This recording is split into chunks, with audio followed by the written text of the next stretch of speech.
बहुत लंबे समय से एसआई भर्ती का मुद्दा सुर्खियों में है, लेकिन दुर्भाग्यपूर्ण है कि उस पर कोई फैसला ना तो सरकार की तरफ से हो पा रहा है, ना ही कोर्ट की तरफ से हो पा रहा है।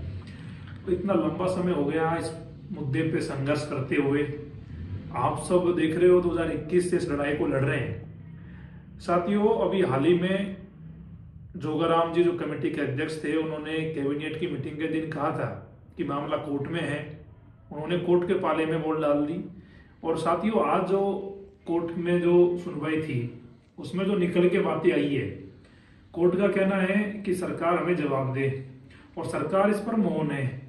तो साथियों, आप बताइए, कोर्ट तो सरकार को कह देता है, सरकार कोर्ट को कह देती है, तो कहीं ना कहीं कोई निर्णय करने को ही तैयार नहीं है।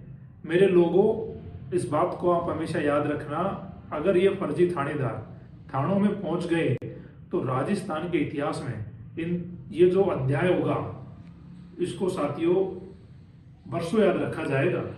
क्योंकि ये जो लोग हैं, ये जनता को लूटेंगे, शोषण करेंगे, परेशान करेंगे। और राजस्थान में जो लोकतंत्र है, जो भारत में जो लोकतंत्र है, वो साथियों लूट तंत्र बन जाएगा। हम चाहते हैं कि ये फर्जी थानेदार थानों में ना जाए, क्योंकि इन्होंने गलत तरीके से पेपर लेके थानेदार बने हैं। इन्हें सरकार को घर भेजना चाहिए। लेकिन मैं भजन लाल जी से कहना चाह रहा हूँ, भजन लाल जी, सारी हदें पार हो गई। अब पानी सर के ऊपर से जा चुका है। कब तक हम इंतजार करें? कब तक आपकी कमेटियों का इंतजार करें? कब तक आपकी मीटिंगों का इंतजार करें?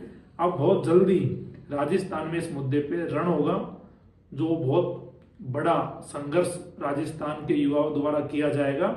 जिस प्रकार से मेरे लोगों, आप एक बात को समझ लो कि बिहार के जो युवाओं ने ताकत दिखाई है बीपीएससी के मुद्दे पर लड़ने की, वैसी ताकत आपको दिखानी होगी। नहीं, भजन लाल सरकार आए दिन इसी प्रकार से गुमराह करती रहेगी और भ्रमित करती रहेगी, और ये ड्रामा ऐसे चलता रहेगा। अब साथियों, इसका अंत होना चाहिए। अब साथियों, ये लड़ाई हमें आर पार के लड़ने की जरूरत है। आप सब भाई अगर मजबूती से साथ खड़े हैं तो मेरा मन है कि इस लड़ाई को अब मजबूती से लड़ा जाए। क्योंकि साथियों, सरकारों के भरोसे अब मुझे नहीं लगता कि सरकार इस पर कोई निर्णय करेगी। तो सारे सरकारों का जो मंत्रियों का जो सब कुछ है वो देख लिया। अब एक ही चीज है कि सड़कों पे उतरना होगा, लड़ाई लड़नी पड़ेगी, आप लोगों को ताकत देनी पड़ेगी। नहीं मेरे लोगों, ये थानेदार थानों में लग गए तो आप इस बात को याद रखना कि राजस्थान की जनता, 8 करोड़ की जो जनता है, उनके साथ में अन्याय होगा और बहुत बड़ा अन्याय होगा। हम नहीं चाहते ये अन्याय हो। अब ये लड़ाई आर पार की होनी चाहिए। जो साथी वास्तव में चाहते हैं कि ये भर्ती रद्द होनी चाहिए और ये थानेदार थानों में ना लग के घर जाने चाहिए, वो साथी हमें बताएं। अगर आप सब साथी लड़ने को तैयार हैं तो साथियों, आप चिंता मत करिए, इस लड़ाई को मजबूती से लड़ेंगे। और जो साथी लड़ने में हमारे साथ आएंगे, साथियों, उनसे मैं कहना चाह रहा हूं कि आप हमें मजबूत करिए। आप जिस जिले से आते हो, जिस गांव से आते हो, जिस ढाणी से आते हो, आप साथियों मुझे बताइए। मेरे नंबर साथियों आपको मैं व्हाट्सएप के जो नंबर है वो मैं आपको बता भी रहा हूँ, इस वीडियो के लिंक में भी मैं डालूंगा।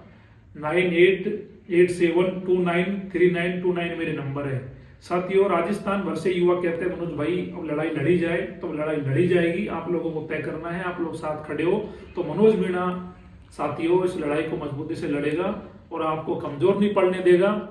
साथियों, बिहार में जिस प्रकार से बीपीएससी के युवाओं ने लड़ाई लड़ी है, उससे भी बड़ी लड़ाई एसआई के युवाओं के द्वारा राजस्थान में लड़ी जाएगी। बस आप लोगों को तैयार रहना है। दो साथी तैयार है साथियों, मेरे को व्हाट्सएप पे मैसेज करना, मेरे को आप बताना कि आप किस जिले से हो, किस गांव से हो, और बहुत जल्दी आगे की रणनीति बनाकर अब आर पार की लड़ाई लड़ी जाएगी। साथियों, अब मैं